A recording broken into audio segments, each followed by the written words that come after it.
And we're live. Matilko. Now, welcome to Okay. part 2 of online debate. The off whip. Here. শুধু Hey, at office least আর you get কিছু your না। own video. Like, yeah. ওর অনেক own videos আছে, দেখতে চাইলে আমার কাছে লিংক দিতেছি। আচ্ছা শুরু কর। Wait, why does the Okay. Black Powerpuff Girl have a bigger head? What? Because Also blue hair. black people have Okay, bigger everything. everyone Hi, go hi. mute. Mute जाओ, speech शुरू करो. Guys, mute.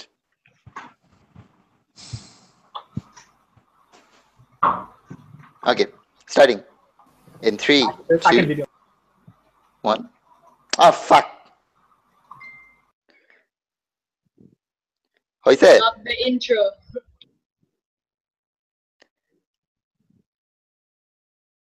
হইছে কি? Bros, is everyone ready? শুরু কর। Okay, cool. 3, 2, 1. Governments are only as strong as their people. Leaders are only as strong as their followers. And movements only exist because people want them to. In your world, in a world where history is shaped by the heads, by the institutions, and by those that govern, is a world where you don't understand why people went ahead and revolted against a monarchy, why people went ahead and they said no. I want a democratic institution where I can elect my representatives.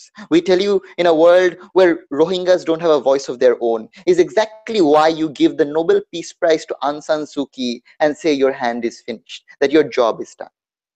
The burden from our side is to show to you that when history is viewed through the lens of through cultures, through people, and through their experiences, we can give you a better view of these individuals, of the era, of this society, and of the governments, leaders, and movements in themselves. We tell you that in their world, their burden was to show that their view of history can give you that they have to first justify the undue focus that they put on individuals that detracts from the contribution of the masses, the suffering that they went through. Because at the end of the day, our claims throughout the bench was that the moment you go on and you give these individuals this praise and you give them their chapters and you write the figureheads in that bold capital letter of yours, is where you end up insulting their contributions, is where the vulnerable, the people that played marginal steps in progress, the Jews that were huddled up in the shelters while the SS were searching up for them, these people who didn't do things that Oscar Schindler did, but people who survived nonetheless, people who went ahead and created businesses after the war. We tell you that you scoured these people from the pages of history books, you make these people unknown, and that's the problem in itself. That's the brief moment where you insult them. That's the moment where history becomes inaccurate because you say that Oscar Schindler, you say Hitler was the main parts of these movements. We tell you that in itself is wrong. This debate happened in two broad sweeps. The first idea of the role of history, whether it should give prioritization to great people or whether it should take itself onto the sweeping nature of culture in itself. Secondly, the whole idea of learning from history and who learned from history better.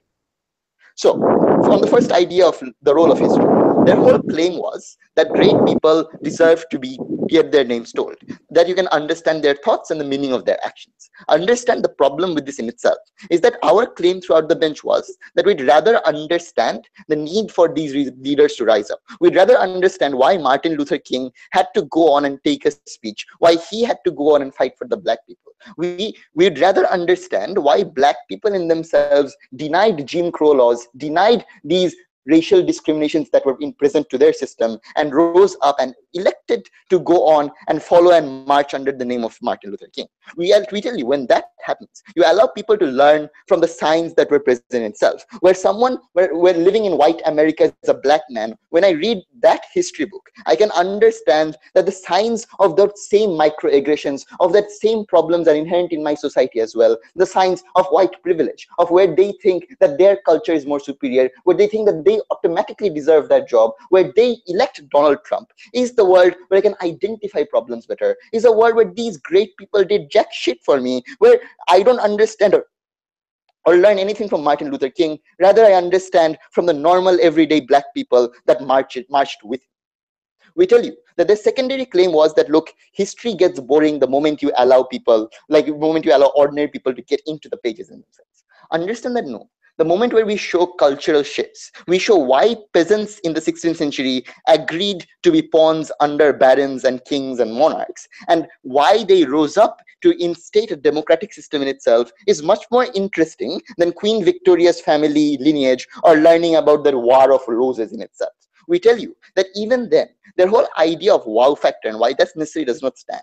Because on the even if level, understand that when history shows you ordinary struggles, you learn from it. Its job is not to inspire you to go up and change shit overnight. It's to understand the problems that people before you went through and to make sure you don't step into that same landmine. You don't step into that same problem in itself and do it all over again. We tell you that in our world, history teaches people better. History is meant to work as a list of warning signs. And when you make it relatable through ordinary people's struggles and what they went through, that is a better form of history that we advocate for. We tell you that their whole claim from their case line was that history should highlight the changes and not talk about dreary complaints and of the problems inside the system.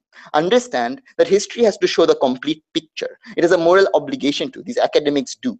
The general population, their support needs to be made more than just like saying that, look, this brand ambassador, Christopher Columbus, is the person you should support, is the person who's going to go on and do all this shit for you. We tell you that when you tell people that, look, it starts from you, changes start from you, and they have started from you, from ordinary people, is the moment where you can enact more change. So, leading me to my second clash, the whole idea of which side learns from history better. Before I move on, sure. Is it inaccurate to suggest that maybe some ordinary people rose up to be leaders and changed the course of history by themselves? Simon de Bolivar.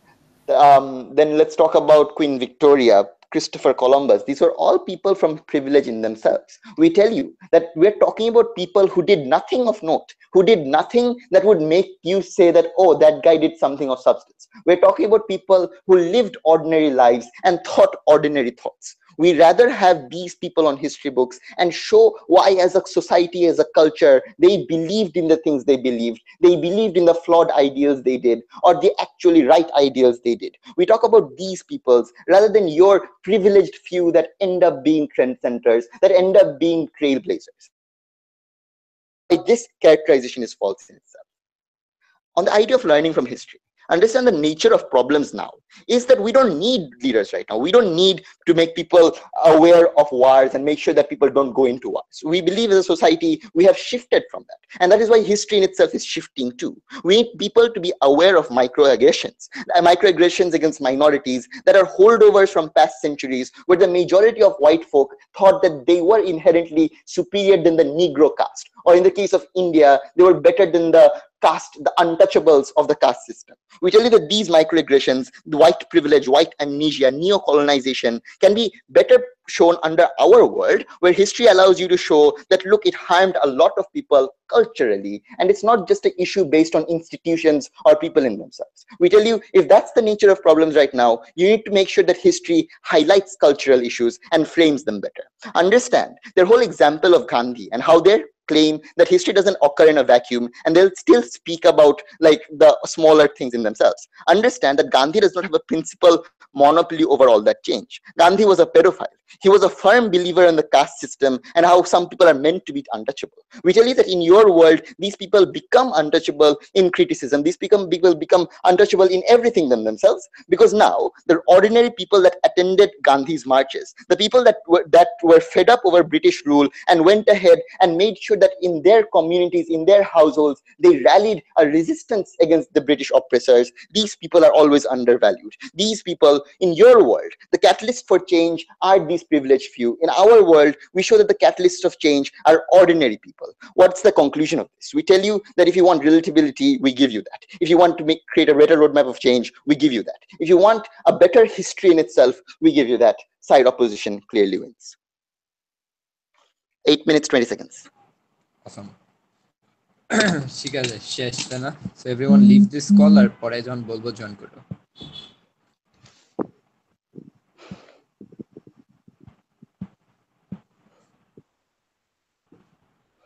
Guys, leave the call. Oh yeah, sure. Wait. Koi. আচ্ছা Koi. Wait আমি নিজে Welcome. Leave করি, আমি only age, সেটাই তো। By. Yeah. Why are we still live? আমি আছি তো, লিভ করতেছো কেন? আমিও তো এজ, মানে কোন এক ধরনের অবজার্ভিং এজ।